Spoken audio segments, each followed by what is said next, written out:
Hello. మరి నాకు 38 మనవలు.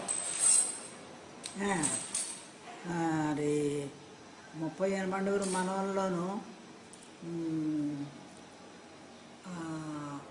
80 కుటుంబాలు దేవుని సేవ చేస్తున్నారు అమెరికాలోను. మరి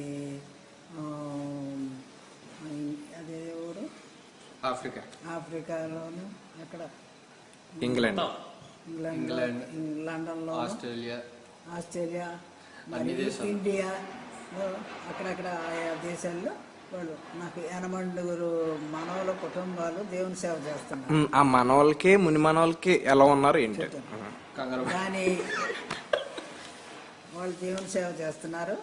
వాళ్ళ కొరకు ప్రార్థన చేయండి. ఇంకా మంచిగా దేవునిలో ఎదగాలని, దేవుని సేవ గంభీరంగా చేయాలని మీరంతా ప్రార్థన చేయండి.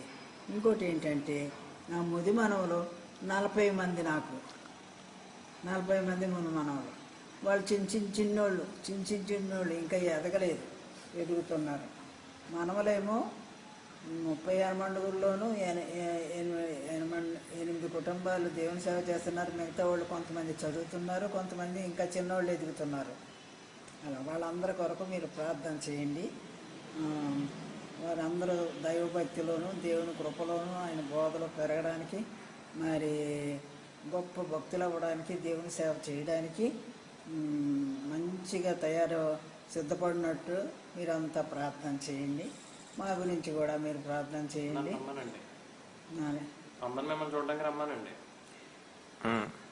మరి కనుక మరి మీరు కూడా మీ పిల్లల్ని అలాగే జాగ్రత్తగా చూసుకోండి. దేవుని కృపలో, బోధలో ఎదిగి, దేవుని మహిమ కొరకు ఎదిగి ఆయన సేవ చేసేటట్టుగా, ఆయన కృపలో జీవించేటట్టుగా మరి మీ బిడ్డలు కూడా అలాగా బ్రతకాలని, దేవుని సేవ చేయాలని మీరు కూడా ప్రార్థన చేయండి. నేను ప్రార్థన చేసినట్టుగా నా కొరకు ప్రార్థన చేయండి. ఓకే.